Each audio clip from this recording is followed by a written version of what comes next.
Vamos abrir nossas Bíblias, a palavra de Deus. Primeiro no Evangelho de João. Hoje, encerrando o mês da família, dia 27, se eu não me engano, né? 27 hoje? 27/5/2018, encerrando o último domingo do mês da família. Se eu não me engano, sexta-feira já é 1º de junho, 1º/6, entramos no meio aí do ano, aí, último mês do primeiro semestre, né? 6 meses, já estamos chegando no meio do ano. Evangelho de João, capítulo 12, verso de 1 a 3. João 12. Irmãos, falando um pouco dessa família que me chama a atenção, algo que talvez você pense de outra maneira, mas você vai me entender. Eu admiro muito a família de Lázaro, Marta e Maria. Eu gosto desse trio aqui, desses irmãos. Muita gente olha para Marta e Maria com um lado assim, né? Maria essa mulher de tempo. E Marta não sabe Deus e só queria ficar. Só pensa nisso. Você vai ver um pouco diferente essa família. O Evangelho de João, capítulo 12, verso 1, 2 e 3, diz assim: 6 dias antes da Páscoa foi Jesus para Betânia, onde estava Lázaro, a quem ele ressuscitara dentre os mortos. Deram-lhe, pois, ali uma ceia. Marta servia, sendo Lázaro um dos que estavam com ele à mesa. Então Maria, tomando uma libra de bálsamo de nardo puro, muito precioso, ungiu os pés de Jesus e os enxugou com os seus cabelos, e encheu-se toda a casa com perfume do bálsamo. Amém?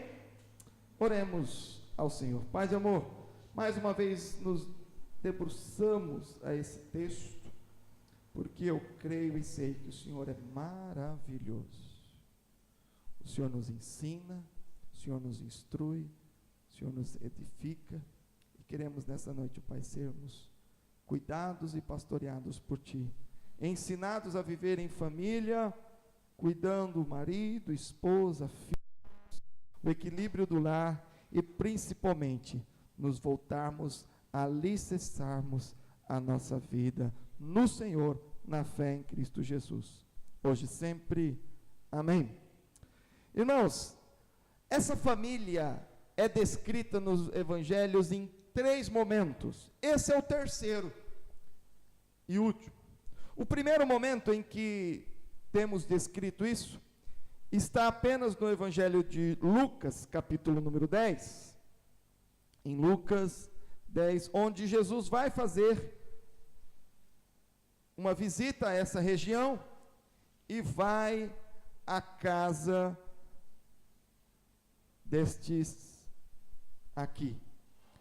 Não sabemos a idade. Lucas, Evangelho de Lucas, capítulo 10, verso 38 em diante. Diz assim: indo eles de caminho, entrou Jesus num povoado, e certa mulher chamada Marta hospedou-o na sua casa.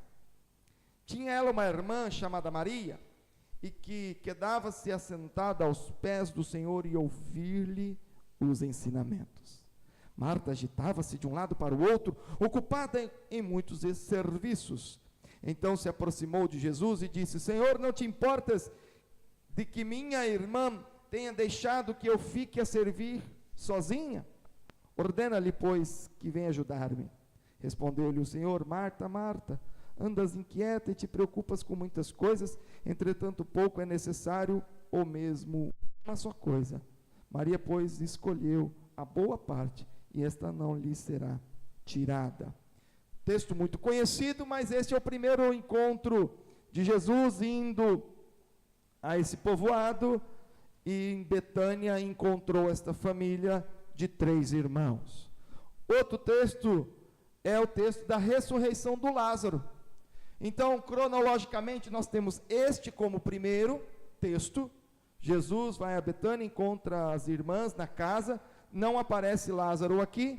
O segundo texto é da ressurreição de Lázaro, está no Evangelho de João, capítulo 11, próximo do anterior que nós lemos o capítulo 12, então nós vamos ler também João, capítulo 11, cada coisa que eu invento, 3 textos como textos base, né? Na verdade não são 3 textos, é uma história, é uma família que tem uma história que está em 3 partes, então vamos ler a história completa nessas 3 partes. Então o segundo encontro de Jesus com esta família está no Evangelho de João, capítulo 11, verso 1 a seguinte. Estava enfermo Lázaro de Betânia, da aldeia de Maria e de sua irmã Marta. Esta Maria, cujo irmão Lázaro estava enfermo, era a mesma que ungiu com bálsamo o Senhor e lhe enxugou os pés com os seus cabelos. Mandaram, pois, as irmãs de Lázaro dizer-lhe a Jesus: Senhor, está enfermo aquele a quem amas. Ao receber a notícia, disse Jesus: esta enfermidade não é para a morte, e sim para a glória de Deus, a fim de que o Filho de Deus seja por ela glorificado. Ora, amava Jesus a Marta e a sua irmã e a Lázaro. Quando, pois, soube que Lázaro estava doente, ainda se demorou 2 dias no lugar onde estava. Depois disse aos seus discípulos: vamos outra vez para a Judeia? Disseram-lhe os discípulos: mestre, ainda agora os judeus procuravam apedrejar-te, e voltas para lá? Respondeu Jesus: não são 12 as horas do dia? Se alguém andar de dia, não tropeça, porque vê a luz deste mundo, mas se andar de noite, tropeça, porque nele não há luz. Isto dizia, e depois lhe acrescentou: nosso amigo Lázaro adormeceu, mas vou para despertá-lo. Disseram-lhe, pois, os discípulos: Senhor, se dorme, está salvo. Jesus, porém, falava com respeito à morte de Lázaro, mas ele supunha que estivesse falando do repouso do sono. Então Jesus lhes disse claramente: Lázaro morreu, e por vossa causa me alegro de que lá não estivesses, para que possais crer, mas vamos ter com ele. Então Tomé, chamado Dídimo, disse aos discípulos: vamos também nós para morrermos com ele. Chegando Jesus, é interessante esse texto, né? Vamos lá para morrer junto. Então Tomé, chamado Dídimo, disse aos discípulos: vamos também nós para morrermos com ele. Chegando Jesus, encontrou Lázaro já sepultado havia 4 dias. Ora, Betânia estava a cerca de 15 estádios perto de Jerusalém. Muitos dentre os judeus tinham vindo ter com Marta e Maria para as consolar a respeito do seu irmão. Marta, quando soube que vinha Jesus, saiu ao encontro. Maria, porém, ficou sentada em casa. Disse, pois, Marta a Jesus: Senhor, se estiveres aqui, não teria morrido meu irmão, mas também sei que mesmo agora, tudo quanto pedires a Deus, Deus te concederá. Declarou-lhe Jesus: teu irmão há de ressurgir. Eu sei, replicou Marta, que ele há de ressurgir na ressurreição no último dia. Disse-lhe Jesus: eu sou a ressurreição e a vida. Quem crê em mim, ainda que morra, viverá. E todo que vive e crê em mim, não morrerá eternamente. Crê nisto? Sim, Senhor, respondeu ela. Eu tenho crido que tu és o Cristo, o Filho de Deus, que devia vir ao mundo. Tendo dito, retirou-se e chamou Maria, sua irmã, e lhe disse em particular: o mestre chegou e te chama. Ela, ouvindo isto, levantou-se depressa e foi ter com ele, pois Jesus ainda não tinha entrado na aldeia, mas permanecia onde Marta se avistara com ele. Os judeus que estavam com Maria em casa e o consolavam, vendo-a levantar-se depressa e sair, seguiram-na, supondo que ela ia ao túmulo para chorar. Quando Maria chegou ao lugar onde estava Jesus, ao vê-lo, lançou-se-lhes aos pés, dizendo: Senhor, se estiveras aqui, meu irmão não teria morrido. Jesus, vendo-a chorar, e bem assim os judeus que a acompanhavam, agitou-se no espírito e comoveu-se, e perguntou: onde os sepultastes? Eles responderam: Senhor, vem e vê. Jesus chorou. As crianças gostam desse versículo, né? O menor versículo da Bíblia, 35. Jesus chorou. Então disseram os judeus: vede quanto o amava. Mas alguns objetaram: não podia ele, que abriu os olhos aos cegos, fazer que este não morresse? Jesus, agitando-se novamente em si mesmo, caminhou-se para o túmulo. Era este uma gruta, e cuja entrada tinha posto uma pedra. Então ordenou Jesus: tirai a pedra. Disse-lhe Marta: irmão do morto, Senhor, já cheira mal, porque já é de 4 dias. Respondeu-lhe Jesus: não te disse eu que creres, verás a glória de Deus? Tiraram então a pedra, e Jesus, levantando os olhos para o céu, disse: Pai, graças te dou porque me enviaste, porque me ouviste, perdão. Aliás, eu sabia que sempre me ouves, mas assim falei por causa da multidão presente, para que creiam que tu me enviaste. E tendo dito isto, chamou em alta voz: Lázaro, vem para fora. Amém? Dificuldades do lar cristão. Título de hoje: dificuldades que enfrentamos no lar cristão. Vamos deixar esse texto aqui, Marta, Maria e Lázaro, daqui a pouco a gente volta para ele, tá bom? Não precisa nem olhar para a sua Bíblia agora, fica comigo. Já já nós voltamos para esse texto. Quero que a gente pense quais são as maiores dificuldades do lar cristão dos nossos dias. Já comentei alguma coisa disso tempos atrás, mas algo que não devemos nos esquecer e sempre relembrar. Irmãos, tem gente que olha para os nossos dias com um olhar meio saudosista. Ah, bom na minha época, hein? Na minha época que era bom. Hoje, tem aqueles mais melancólicos que gostam de mimimi, de choreiro, que só reclama, né? Ah, está tudo ruim, está tudo mal, hoje não presta, não tem nem lembrança do passado, mas chora que está tudo ruim. Eu não vou ser nem otimista, nem pessimista, nem melancólico, eu vou tentar ser um pouco realista, usando até alguns dados para mostrar para nós quão está difícil a vida familiar dos nossos dias. A começar pelo tema que a palavra de Deus fala muito. Mateus, Paulo em Coríntios, fala bastante. Mas eu não vou nem entrar no aspecto bíblico-teológico da coisa, mas eu quero trazer alguns dados estatísticos sobre a situação dos divórcios no nosso país.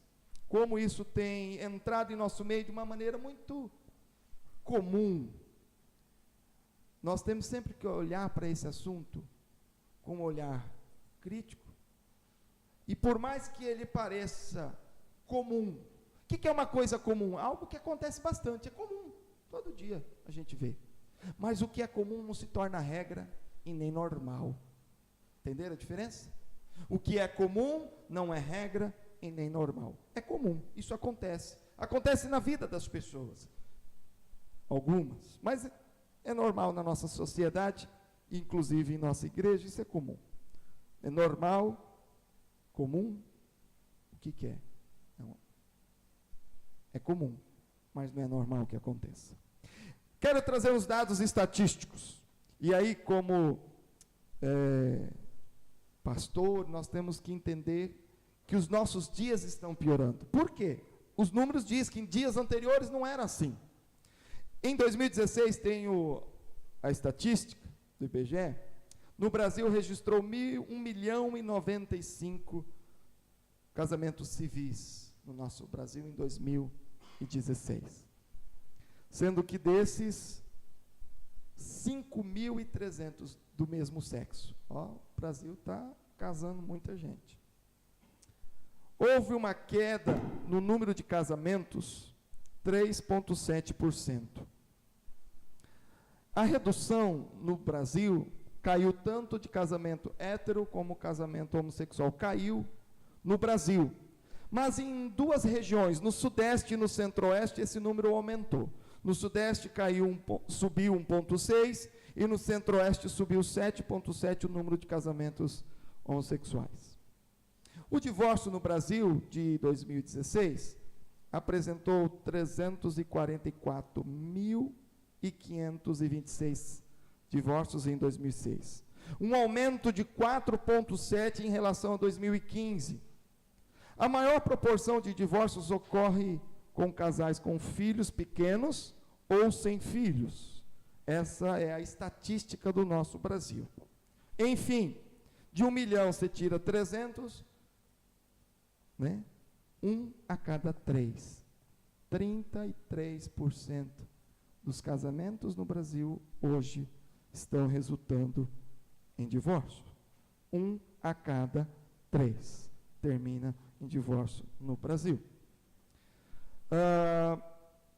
Se nós fizermos essa estatística desde 1984, onde os dados foram coletados de uma maneira mais eletrônica, e tem nas internet, etc., o IBGE trabalhou de uma maneira acentuada desde 84. De lá, os casamentos cresceram um número anual 17%. Do número de pessoas que casavam em 1984, hoje se casa 17% a mais. O número de divórcio em 1984 e o número de divórcio em 2016 cresceu 269%. É um número assustador. Então, gente, eu não sou do pastor mais radical a questão do divórcio. Mas a gente não pode achar que é mais fácil separar do que casar. A Bíblia tem esse ensinamento. Eu já conversei com muita gente divorciada, gente que já casaram de novo. Os irmãos no dia a dia já têm me conhecido. Mas nós temos dizer, mesmo aqueles que já passaram por isso, ensinar os filhos a não passar por isso. Não dizer que o que aconteceu comigo vai acontecer com você. Não entende? Nós temos que ensinar o que a palavra diz. São erros, são situações, são condições na vida. E eu principalmente sou, nesse caso, um grande defensor no caso da mulher. Porque a gente vê muito mais problemas de homens que agridem esposa. Esse é o mais comum. Se for ver, acho que do número dos divórcios que dá mais é esse problema. E aí nós temos não um problema de teologia, nós temos um problema de polícia, de agressão. E quando nós temos um problema de agressão de polícia, nós estamos falando de agressor e de vítima. E nesse caso, o divórcio eu chamo de solução. Porque quando há estupro, agressão, adultério, quando há alguma coisa do tipo que há uma vitimização, uma pessoa é vítima na situação, essa questão entra na teoria do repúdio, e Deus não gosta de divórcio, mas Ele detesta o repúdio, é ofensa, é humilhação, e o divórcio vem para tentar resolver esse pecado, essa humilhação, essa distorção, e aí é complicado, o divórcio vem resolver isso. Deus se agrada de tudo isso? De maneira alguma, porque isso está envolto ao pecado. Vamos dizer assim, é um erro consertando um outro erro, porém, não está descartada a possibilidade do divórcio em situações onde a vítima é melhor divorciar ou deixar morrer? É melhor divorciar ou ficar apanhando todo dia, parecendo remédio antibiótico, uma vez por dia? Como que é o negócio? O pastor está defendendo divórcio? Não, não estou. Não é para se divorciar. Mas não é em hipótese nenhuma, não existe esse negócio. Em hipótese nenhuma, em hipótese alguma sim. Quando há vitimização, quando há repúdio, quando há, em caso de adultério, pode ser feito. Pastor, pode ser restaurado. Meu filho, você vai esperar até quando? Até a próxima surra? Até a próxima facada? Até o próximo estupro? Até quando você vai ficar esperando? Então, em caso de vitimização, eu considero como cura. E não estou falando porque eu penso assim, isso é bíblico. A igreja, nós pastores, temos cuidado e conversado, aconselhado e temos amado, mas tanto os que se divorciam, os que estão casando, isso é normal. Acontece na vida da igreja, existe na vida da igreja. O que nós não podemos achar que isso está certo. Isso acontece, mas não é certo. Nós pecamos, mas continua sendo pecado. É comum pecar todo dia, mas não podemos concordar com ele. E o que me entristece é o número de pastores divorciados nos nossos dias. Tem me entristecido isso. O pastor também peca. E isso tem me preocupado. Eu tenho me envolvido bastante com o pastoreio de pastores, cuidado de outros pastores. E parar e pensar que tem amigos até próximo a mim que estão se divorciando, me entristece. Por culpa deles, alguns sim, outros, se tiver culpado, não sei. Diz o ditado, quando um não quer, dois não briga, mas a esposa também o abandonou. Tem casos de tudo. A esposa abandonou. Alguns casos a esposa já fala assim, não quero essa vida de mulher de pastor. Vocês já viram tantos conflitos. E algumas não aguentam essa vida de mulher de pastor, que nem nome tem, é a mulher do pastor. Então, essa coisa vai pegando. Podia ter resolvido? Lógico que podia. Todo problema se resolve. Mas tem que ser resolvido no começo. Depois, quando desanda o doce, é mais difícil. Isso para todo mundo. Isso me entristece. Gente, acontece, mas não é para acontecer. Sabemos que vai acontecer outros ainda, mas a gente, se possível, vamos evitar. Vamos ensinar os nossos filhos que isto é princípio do Senhor. Outro tempo que tem acontecido nos nossos dias, a educação de filhos. Meu Deus, como está difícil. E o pastor fala de cátedra porque está vivendo a fase dos filhos pequenos. Pastor, você vai falar que agora está pior porque chegou a tua vez. Não, porque a gente também conversa, né? Falamos aqui no Dia das Mães. As mães testemunharam aqui na nossa entrevista. Para quem nos ouve, vai pegar o Dia das Mães, que tem lá o vídeo da entrevista com as irmãs. Antigamente as irmãs se preocupavam com a sua capacidade de educar os filhos. Hoje as mães se preocupam com a sua incapacidade de educar os filhos, mais os problemas externos que nos amedrontam. Essa é a família de hoje. Influências aí, questão da sexualidade, os tipos de gênero, você escolhe o que quer, a escola nos ameaçando.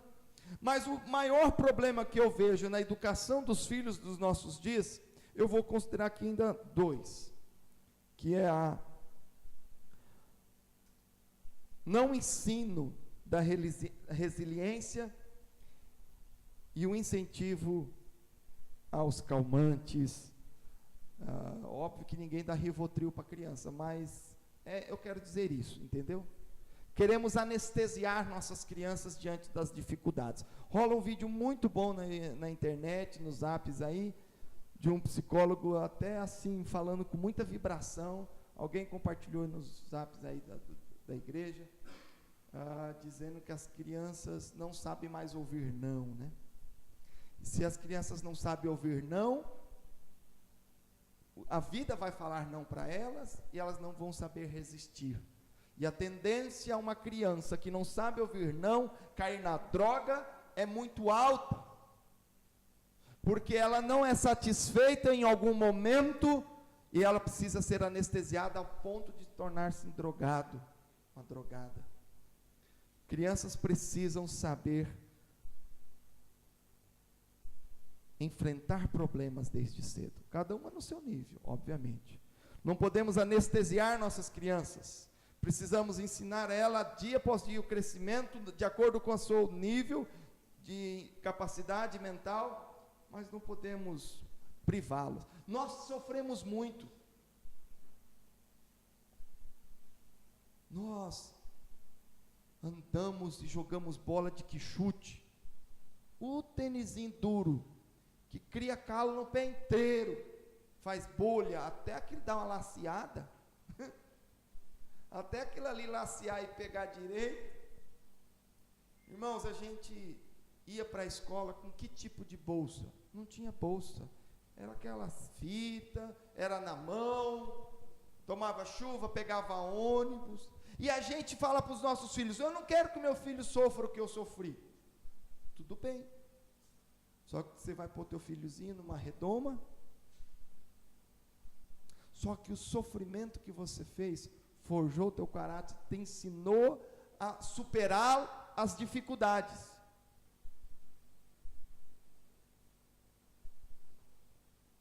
Se o animal, ou a ave, ou tudo aquilo que os ovíparos, né, que nascem do ovo, se você quebrar o ovo e não deixar ali o jacarezinho que é ovo, alguma cobrinha é ovo, tem os pássaros em geral, né? Se você falar assim, tadinha, é muito fraco, está nascendo, não tem capacidade de quebrar o ovo não, que sofrimento para essa criança, esse bebê, vamos quebrar o ovinho para ele nascer, tadinho, pode entortar o bico, né?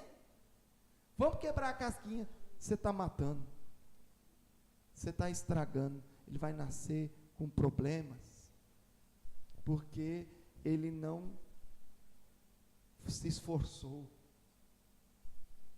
ele não criou resistência, estava exercitando, estava se fortalecendo, de acordo com o seu estágio de desenvolvimento, é óbvio. Se você quer poupar o seu filho de tudo, quanto mais limpinho for, quanto menos esse moleque pisar na terra, menos resistência anticorpos vai ter, mas o moleque vai ficar com o pé chato, não é, doutora? Põe esse moleque de pé no chão, misericórdia, pastor, aí tem cuspe, tem cocô, tem sujeirinha, tem tique. Cria esse moleque que nem gente pisa no chão, põe o pé no chão. Meu pai hoje está aqui no auditório, me ajude, meu irmão mais velho passou por esse problema, não foi? Teve que usar sapatinho, pai? Mãe não queria colocar o moleque com o pé no chão, tem que pôr sapatinho, tudo lá. Até um dia que o médico pediatra falou para o meu irmão mais velho, mãe, deixa esse moleque pôr o pé no chão. Minha mãe ficou parada, põe o pé no chão para o moleque andar direito. Aí parou de usar sapatinho, põe esse moleque para andar com o pé no chão. Aí a mãe estraga o moleque. Irmãos, nós temos vivido esse tempo. O que você sofreu, não é que você quer que teu filho sofra, mas alguma coisa ele tem que passar sim, né? Alguma coisa ele tem que sofrer, porque é isso que ele vai aprender. Como que vai aprender a ter vitória se não tem luta? Certo? Esses dias eu indo para a escola e eu estou levando meus filhos de carro, levo de carro, busco de carro, levo de carro, busco de carro. E um dia eu fiquei assustado com uma mãe do amiguinho que estuda na classe dos meus filhos. Eu vi um moleque indo embora para a escola a pé, mora lá, vizinho de casa, até aqui na escola. Eu falei, mãe, não quer que eu dê carona pro teu menino? Posso dar carona para ele? Pode, pastor. Mas falei, porque eu fiquei curioso, né, dele tá indo a pé, tão novinho. Falei, pastor, eu levava ele de carro. Só que agora ele está indo a pé para ele aprender. Se virar sozinho. 7 aninhos. Né, Adriana? Sabe quem é, né, Adriana? O meu vizinho lá da minha casa, lá, Marcelão, vem a pé, o moleque. Aí eu perguntei para a mãe, mas por que o senhor não leva? Tem carro na garagem. Falei, é para ele aprender, se virar. Eu fiquei com uma vergonha. Eu estou falando isso para vocês e eu não dei conta. Irmãos, tem coisa que a gente faz, tem coisa que a gente não dá conta. Isso aí depende de coisa de mãe, né? Falei, Dani, a vizinha falou para o molecada ir a pé para a escola. Meu, não vai não. Pode levar ele. Falei, tudo bem, chefe. Tudo bem. A Dani falou, eu ainda não consigo fazer isso. Se eu falar para vocês, meus filhos vão ter que aprender a atravessar a rua, porque é meio voado assim, não olha para os lados. O dia que eu tiver confiança nisso, eu sorto, mas ainda estou com dificuldade. Mas nós temos que, em outras áreas, empurrar o moleque, tem que soltar, no que você conseguir. Em algumas coisas eu já tenho conseguido, outras coisas ainda eu tenho que melhorar, naquilo que eu mesmo creio, mas eu ainda também tenho que melhorar. Eu não condeno os irmãos que sofram do mesmo mal que eu, não. Mas vamos junto nessa luta, em nome de Jesus. Precisamos deixar nossos filhos calejarem. Tem que passar talquinho, não, deixa o moleque calejar, tá bom? Eu tenho uns calos aqui na minha mão, que faz tempo que eu não pego a enxada. Mas eu tenho um calo aqui que não foi embora. Já peguei algumas enxadas para fazer massa, bater reboque, né? Então, irmãos, isso aqui fez parte da minha história. Reclamo não. Os calos contam histórias. E um terceiro assunto. Primeira dificuldade dos nossos dias, o exemplo e as dificuldades que os pais passam em relação ao divórcio. Segundo, a educação dos filhos. E o terceiro, ainda na relação pais e filhos, mas os próprios pais, é uma doutrina difícil, frágil, uma doutrina fraca dentro de casa. Nós estamos numa época em que a igreja, algumas não ensinam direito, e outras não cobram direito, outras o povo não quer ouvir direito. E aí nós ficamos com uma religiosidade fraca. E aí os pais com religiosidade fraca ensinam uma religiosidade fraca aos seus filhos. O marido que não cobra da esposa, a esposa que não cobra do marido, e aí ficamos assim, metade da família em casa, outra na igreja. Nós precisamos ter uma espiritualidade mais forte, convicção de fé, convicção de doutrina. A base é a família. Se a família não for o celeiro da manifestação do amor de Deus, tudo perece. Repito essa frase: se a família não for o celeiro da manifestação do amor de Deus, tudo perece. Se o teu filho e tua filha não está vendo milagre lá em casa, ele também não vai entender que há possibilidade de ver milagre na igreja. Se o teu filho não vê o pai e a mãe orando em casa, ele vai achar que a oração do pai e da mãe na igreja é teatro, é encenação. Se nós não ensinamos nossos filhos uma espiritualidade firme em Jesus Cristo, ele vai achar que a igreja tanto faz, tanto fez, porque meu pai tanto faz, tanto fez. Pode ir, pode não ir. E na igreja tanto faz. Qualquer friozinho, vai não, está frio hoje. Chuviscou, vai não, está chovendo. Eu quero saber se no trabalho é assim. Está friozinho, não vou trabalhar não. E na escola? Está friozinho. Não vou levar meu filho na escola não, porque está friozinho hoje. Mas na igreja a gente tem esse negócio, infelizmente. Esfriou, choveu, não vai na igreja. Por quê? A espiritualidade é fraca. A gente não vence as dificuldades para louvar e adorar a Deus. E aí, a igreja é relativa, a fé é relativa, tudo é relativo. E o que os nossos filhos vão crescer nesse meio? De que a fé tanto faz, tanto fez. Dízimo. Tanto faz, tanto fez. Dá o quanto você quer.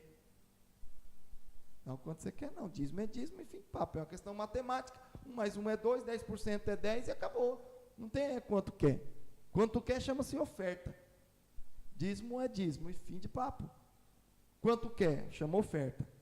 Nosso tesoureiro às vezes fica encabulado para fazer o envelope da igreja, que os irmãos colocam lá 10, 20 reais e chamam isso de dízimo. 10 reais, eu te pergunto, teu salário é 100? Você ganha 100 reais por mês? Para pôr 10? Tem gente que ganha 6 mil, coloca 20 reais no envelope, quer chamar isso de dízimo? Que é isso, meu irmão? Pode mentir. Nem para mim, nem para o tesoureiro você consegue mentir. Para Deus, então, piorou. Você me entende? Coloca vintão no envelope e chama isso de dízimo. Aí eu já oriento nosso tesoureiro. Isso aqui chama-se oferta. Isso não vai ajudar o irmão a mentir, né? Então, a gente corrige o envelope dele, coloca oferta. Dízimo não é 10, 20 conto para quem ganha 3, 4, 5 mil. Então, seja honesto e sincero e verdadeiro. Irmãos, aí você ensina isso para o seu filho. E aí nós temos uma geração de não dizimistas. Isso é uma espiritualidade fraca. A nossa casa é fraca, a igreja virou relativo. Vai se quer, canta se quer, adora se quer, ministério não me envolvo. Porque o pai não ensinou a se envolver com o ministério.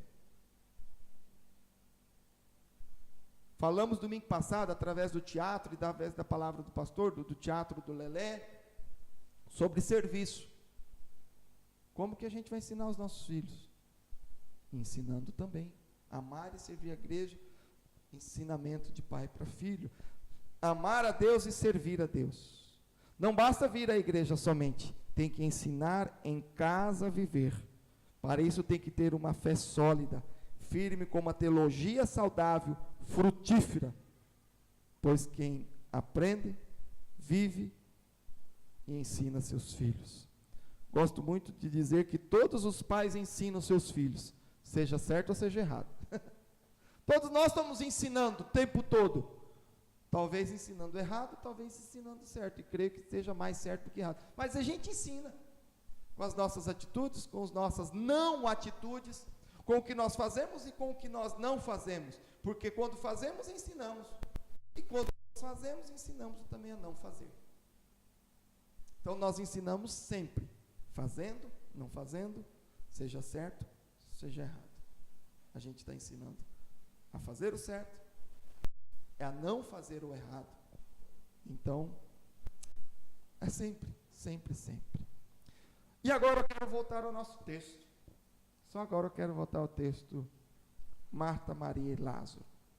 Nós não sabemos a idade desses irmãos, mas naquele tempo, eu vejo que Marta e Maria, na primeira cena, onde Jesus entra em Betânia e visita aquela casa, mostra que Maria já foi direto a adorar a Jesus e ouvir as suas orientações.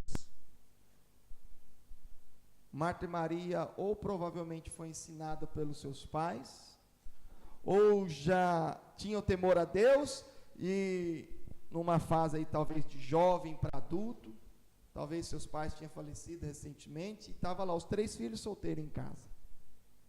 E nesse dia estava apenas Marta e Maria, não cita Lázaro, de que Marta foi já servir a Deus. E muita gente critica Marta por ter ido à cozinha fazer as coisas. E talvez você entenda Marta muito mal. Marta tinha que ser igual Maria, adoração. Normalmente os religiosos falam isso, porque pensam muito mais na religiosidade do que no amor. Mas eu vejo a forma de amar de Marta através do serviço. Nós amamos de várias maneiras, através do toque, através da fala, através, amamos uns aos outros, 5 linguagens do amor, através do presente, através do serviço, através do tempo. E eu creio que a Deus é assim. Como você adora a Deus? Do seu jeitão. Através das 5 linguagens do amor, eu também expresso isso a Deus. O meu amor a Deus é expresso de alguma maneira. Eu expresso através da música. Talvez você expresse através do serviço, outro através da evangelização, outro através da oração. Como você serve a Deus? De acordo com as suas características. Eu creio que Marta foi lá. O único problema de Marta foi criticar Maria.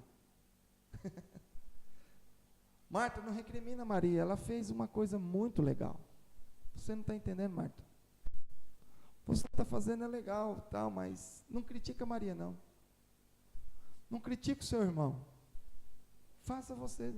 Se Marta tivesse quietinha, Jesus não foi recriminá-la lá na cozinha. Ô Marta, sai da cozinha, vem para aqui, ficar pertinho aqui, você não quer ouvir minhas palavras, Marta? Jesus recriminou Marta? Não. Só que quando ela abriu a boca e murmurou contra a irmã, Jesus falou, opa, ela escolheu uma boa parte. Jesus não falou que a parte dela era ruim, só disse que a parte de Maria era boa. Ela escolheu a boa parte. Você está muito preocupada com isso, mas tua irmã. Então, eu vejo 2 irmãs tementes a Deus e já prontas a adorar e servir a Jesus. Com algumas falhas? Sim. Mas umas meninas educadas, servas de Deus. E aí vem a segunda cena na família dessas meninas, que foi a enfermidade e a morte de Lázaro. Quando Lázaro adoece, elas fazem o quê? Manda chamar Jesus. Quando há uma tribulação, uma dificuldade, a fé delas estava firmada em Cristo, alicerçada em Cristo. Estamos sofrendo um problema, nosso irmão está mal. chama Jesus. Elas criam em Jesus. Qual que é a base dessa família? Apesar da dificuldade da enfermidade, Jesus. Está passando por dificuldade? Jesus. Lázaro morreu. E aí, preocupado ali com o velório, enterrou Lázaro e voltou para casa chorando, triste. Alguns vieram consolar. Aí, depois de 4 dias, aparece Jesus atrasado. Ou você acha que Jesus está atrasado? Chega Jesus. Quem é a primeira a correr aos pés de Jesus? Vocês viram? Lembra o texto? Vamos lá? É a Maria, a serva de Jesus, a religiosa, a bonitona. Não! Quem que foi a primeira a correr atrás de Jesus? Evangelho de João, capítulo 11. Marta é a primeira a buscar ao Senhor. Então, quando muitos ficam criticando Marta no primeiro texto, não olham para o segundo. Marta vai direto aos pés de Jesus.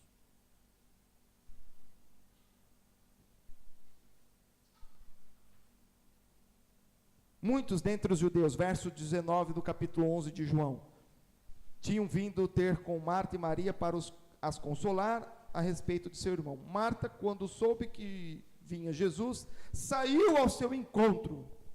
Maria, porém, ficou sentada em casa.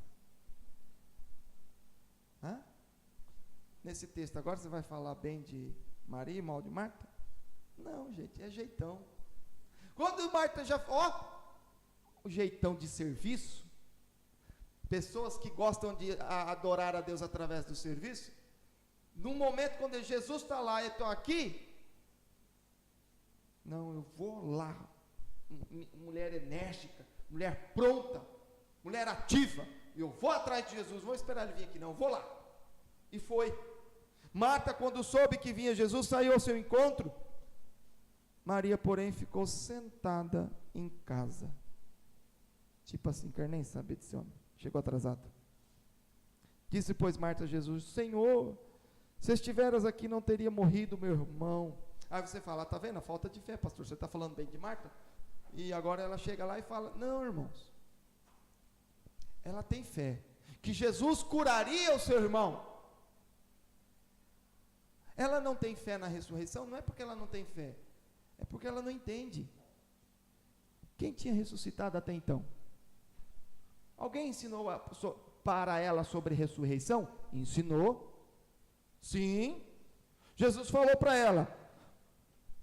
Disse, pois, Marta a Jesus, Senhor, se estiveras aqui, não teria morrido meu irmão, mas também sei que mesmo agora, tudo quanto pedires a Deus, Deus te concederá. Marta, Jesus, disse Marta, se o Senhor tivesse aqui, ele não tinha morrido, o Senhor tinha curado ele. Mas, Senhor, já que o Senhor chegou agora, se o Senhor tivesse chegado antes, ele não teria morrido. Mas já que o Senhor chegou agora com ele morto, entendeu? Ela tem 2 frases, no tempo passado e no tempo presente. Declarou-lhe Jesus, teu irmão há de ressurgir. Eu sei, replicou Marta, que ele há de ressurgir na ressurreição, no último dia.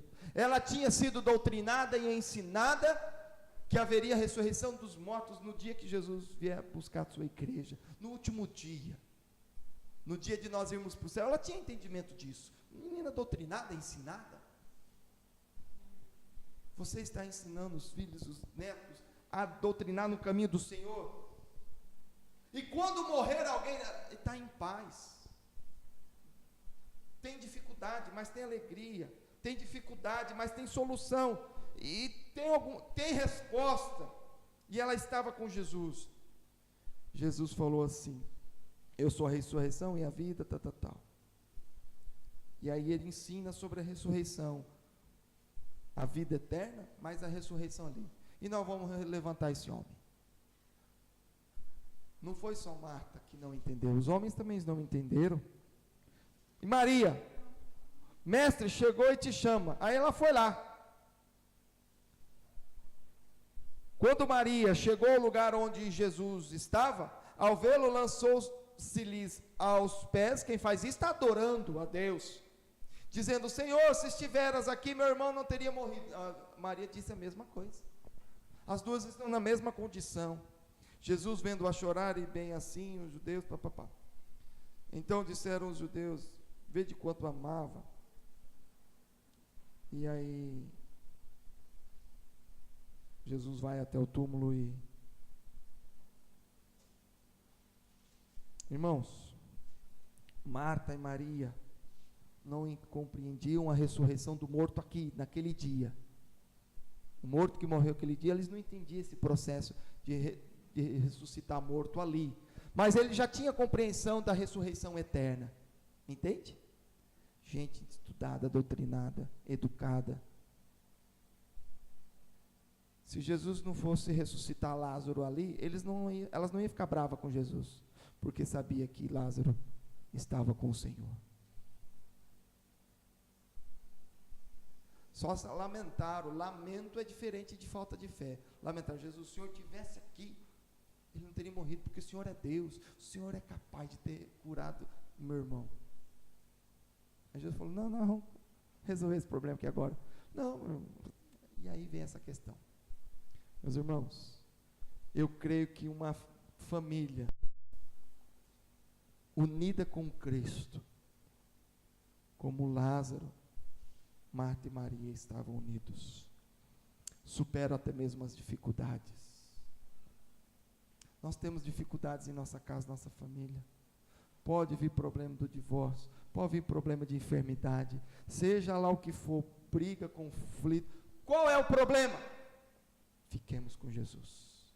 Vamos enfrentar esse problema, vamos superar. Sofremos perdas, perdeu pai, perdeu mãe, perdeu filho, perdeu irmão, perdeu irmã. Perdemos, já foi. O leite já entornou, já derramou o doce já azedou. E agora o que nós vamos fazer? Vamos juntar os cacos? Não sei. Vamos continuar com Cristo e deixa Deus consertar. Deus faz esse leite voltar, Deus junta esse leite e faz um talhadinho. Deixa Deus consertar esse negócio. Leite azedo, Deus faz um queijo bonito, gostoso. Se tu tiver sangue mineiro, glória a Deus. Não sei o que Deus faz. Deus pega vasos quebrados. Nós somos eternamente vasos quebrados.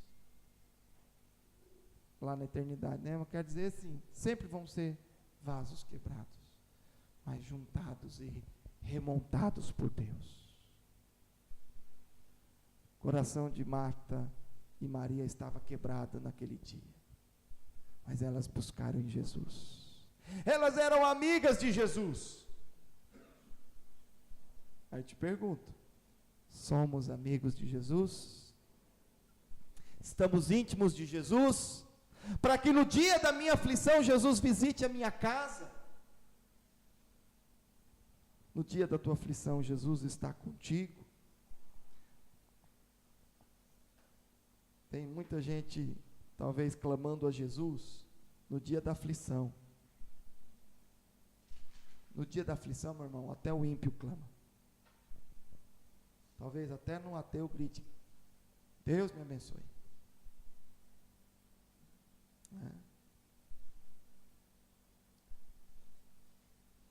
Depois que Lázaro já era ressuscitado, Jesus vai até a casa de Pedro, comendo ali com alguns dos ímpios pecadores. Aí vem Maria e unge os pés de Jesus, joga óleo, bálsamo. E esse cântico nós cantamos no louvor: vaso de alabastro. A mulher que adorou a Deus, grata por ter ressuscitado o seu irmão. Lázaro estava à mesa junto com Jesus. Vem Maria e adora ao Senhor. Momento de adoração, de gratidão, de honra, de louvor. Gente que ama a Deus, não só na hora da aflição, mas na hora da gratidão também. E a gente vê que dos 10, só um voltou. Dos 10 leprosos, só um voltou. Cadê os outros? É aí que a gente vê uma verdadeira adoração. verdadeira espiritualidade. Eu não acredito em fé de gente que clama a Deus só na hora da desgraça. Essa oração é a oração de desesperado, não é a oração de quem tem fé. E agora eu vou te dizer, tem gente desesperada que acende uma vela para o capeta e outra para Deus. Tem que dar um jeito, né? Tem que clamar. Já vi falso crente, frequenta a igreja, mas não é crente não. Falso crente, na hora do problema, vai buscar benzedeira, vai buscar pai de santo, vai fazer despacho, faz de tudo. Vai no centro espírita, porque, pastor, nós tem que dar um jeito, tem que buscar de algum jeito. Já me falaram isso. Tem que buscar de qualquer jeito, buscar. Parece até que é bonito nos ouvidos. Olha, está buscando, né? É assim? Isso não é crente que crê em Jesus. Como eu comentei com alguns, né? A vida cristã, com Deus não tem plano B. Com Deus é através de Cristo. Você busca e se prostra em Cristo. Marta e Maria buscou a solução para sua casa, para o problema da enfermidade de Lázaro, e depois que Lázaro era morto, ela correu atrás de Jesus. Não sabia que Jesus ia na casa dela e ia atrás de Lázaro, só sei que Jesus estava lá, fora da cidade ainda. Jesus estava lá nos muros, e ela foi lá, Marta foi lá atrás de Jesus, se prostrou aos pés de Jesus e falou: Jesus, Jesus, que bom que você está por aqui, vai, olha, Jesus, olha, se você tivesse vindo antes, Jesus, nós te amamos, gostamos tanto de você, nós te adoramos, Senhor nosso Deus. Olha o que aconteceu, cara, Lázaro morreu, e Jesus já sabia de tudo, que Ele é Deus. Mas é a intimidade próxima a Cristo. Buscou o Senhor Jesus. Ela não foi buscar lá a vidente, não. Ela foi buscar Jesus. Maria depois de novo foi aos pés de Jesus. A gente vai buscar diante de quem? É Jesus, não tem plano B. Não tem imagem, não tem santo, não tem fulano, não tem o ciclano, não tem a benzedeira, não tem o tambor, não tem o tambor. Não, Deus não aceita nada disso. É somente em Jesus. E quando eu falo de uma família, de uma doutrina fraca, quando tem gente ao nosso meio,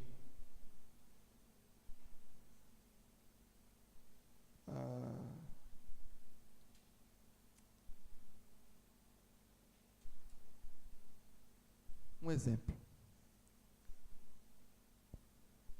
Tem muita gente no nosso meio que tem casamento com gente que é católica, ou espírita, não sei.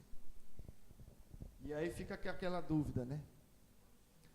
Deixa entrar com a imagem em casa ou não deixa?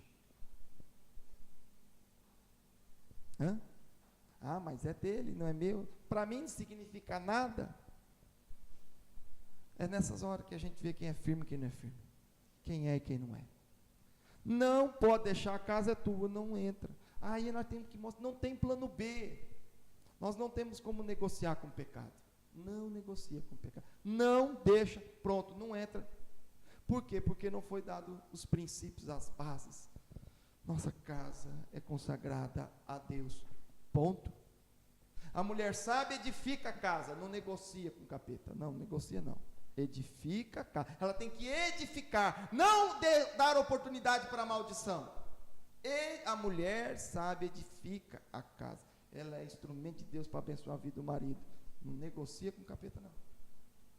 Irmãos, nós temos que ter que um casal desse depois vai ensinar para os filhos. Tanto faz quanto fez. Ou você segue a religião do pai, da mãe, tanto faz. Você escolhe qual que você quer, meu filho. O importante é ter fé, né? Tenha fé no diabo também, tanto faz. O importante é ter fé. Pode ter fé no capeta também. É assim, é tanto faz. É fé firmada, é pronto, ó, pó. É preto no branco, branco no preto. E quando nós somos assim, tem coisas que nós temos que ter sabedoria. Ter jogo de cintura, educação. Mas nisso que eu estou te falando, você tenha educação, mas tenha firmeza. Tenha sabedoria, mas tenha convicção das bases da sua fé, o que você quer para a sua casa. Sabedoria é uma coisa, firmeza é outra, convicção é outra. Convicção. Os princípios de Deus é assim. E princípios de Deus eu não negocio.